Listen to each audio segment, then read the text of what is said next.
राधे राधे, जय श्री कृष्ण। आज की इस वीडियो में हम श्री कृष्ण जन्माष्टमी की व्रत कथा सुनेंगे। इस कथा के सुने बिना व्रत पूर्ण नहीं होता है। भगवान श्री कृष्ण का जन्म भाद्रपद माह के कृष्ण पक्ष की अष्टमी को रोहिणी नक्षत्र में बुधवार के दिन अर्धरात्रि में हुआ था। दोस्तों, जन्माष्टमी का यह व्रत पूरे साल में रखे जाने वाले सभी व्रतों में महत्वपूर्ण होता है, इसीलिए इसे व्रतराज भी कहते हैं। आइए अब सुनते हैं जन्माष्टमी की व्रत कथा। द्वापर युग में जब पृथ्वी पापाचार अत्याचार से दुखी हुई, माता पृथ्वी ने गौ का रूप धारण कर ब्रह्मा जी की शरण में गईं। तब सब देवों को साथ ले ब्रह्मा जी ने क्षीर सागर में जाकर भगवान नारायण की पुरुष सूक्त के द्वारा सुंदर स्तुति की। ब्रह्मा जी ने कहा, भगवान पृथ्वी माता बहुत त्रस्त है, इन्हें पापाचार अत्याचार से मुक्त कराइए।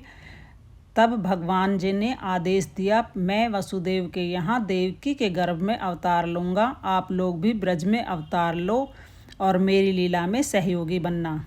उग्रसेन के छोटे भाई देवक की पुत्री जब विवाह के योग्य हुई, तब वसुदेव जी ने के साथ देवकी का विवाह किया। उग्रसेन का बलिपुत्र कंस संसार में प्रेम दिखाने के लिए सारथी को हटाकर स्वयं रथ की बागडोर संभाल कर चलाने लगा। प्रभु ने सोचा, जिस माँ के गर्भ से मेरा प्राकट्य होने वाला है, उसकी बागडोर कंस के हाथ में हो, यह उचित नहीं है। इसीलिए सभी जन समुदाय कंस की वाह वाह कर रहे थे। कंस के हृदय में क्या है, यह प्रकट करने के लिए आकाश से आवाज आई, रे मूर्ख, जिस बहन को तू प्यार से विदा कर रहा है, उसी के 8वें गर्भ से तेरे मृत्यु होगी। सुनते ही कंस रथ से नीचे कूद पड़ा, तलवार निकालकर देवकी का सिर काटना चाहा। वसुदेव जी ने रोका, कहा, श्लाघनीय गुण सूरे भवान भोज भयस्कर, आप जैसे प्रशंसनीय वीर को एक अबला की हत्या कर देना शोभा नहीं देता। आपको देवकी से नहीं अपितु उसके गर्भ से डर है। सो मैं आपको वचन देता हूँ कि इसके द्वारा जो भी बालक पैदा होंगे, जन्म लेते ही मैं तुम्हें समर्पित कर दूंगा।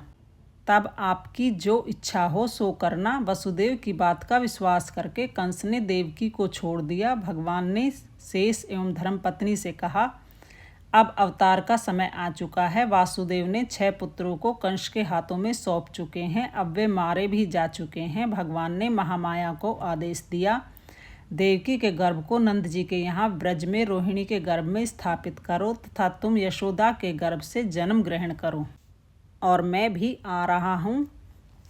देवकी और वसुदेव कारागार में बंद थे। प्रभु ने सोचा, गोलोक धाम बैकुंठ धाम का सुख तो बहुत देखा, अब इच्छा है इन कारागार वासियों के दुख दर्द का आनंद में परिवर्तन कैसे करना चाहिए, इसको मैं भोगना चाहता हूँ। उन्होंने भी कृतकृत करना चाहा, इसलिए कंस के कारागार में भाद्रपद कृष्ण अष्टमी के दिन बुधवार को रोहिणी नक्षत्र में ठीक 12 बजे रात्रि के भगवान कन्हैया का प्रादुर्भाव हुआ।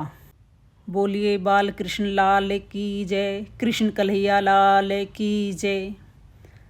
आगे की कथा सुनिए। वसुदेव जी को भगवान ने आदेश दिया, मुझे गोकुल नंद बाबा के यहाँ पहुँचाओ तथा यशोदा के यहाँ जो कन्या ने जन्म ग्रहण किया है, उस कन्या को तुम ले आओ।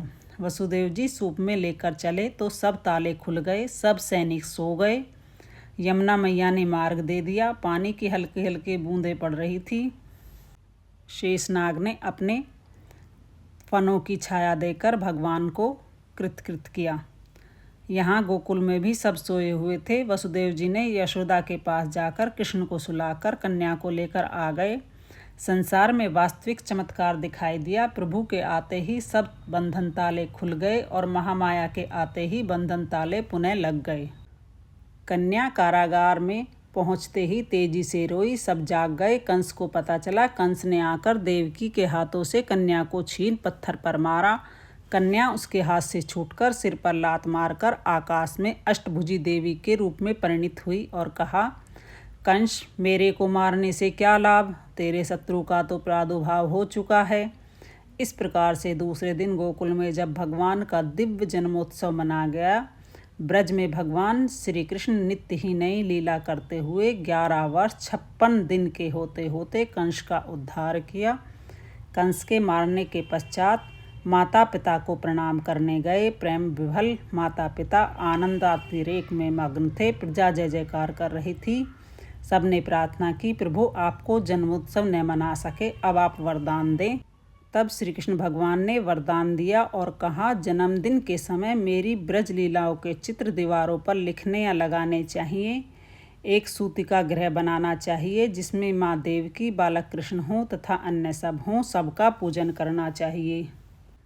पूजन करते समय इस मंत्र का जाप करना चाहिए। भगवते श्री देवके नमः, श्री वासुदेवाय नमः, श्री बलभद्राय नमः, श्री यशोदाय नमः, श्री नंदाय नमः, श्री नंदात्मजाय महामाये नमः, श्री कृष्णाय नमः, श्री कृष्णाय सपरिवाराय नमः, आव्यामी पूज्यामी। इस प्रकार पूजन आदि कर बधाई गीत गाना चाहिए। इसके उपरांत कृष्ण लीला चिंतन तथा आरती करें, प्रसाद आदि ग्रहण करें। इस तरह कथा संपूर्ण होती है। बोलो भक्त वत्सल भगवान श्री कृष्ण की जय। राधा रानी की जय।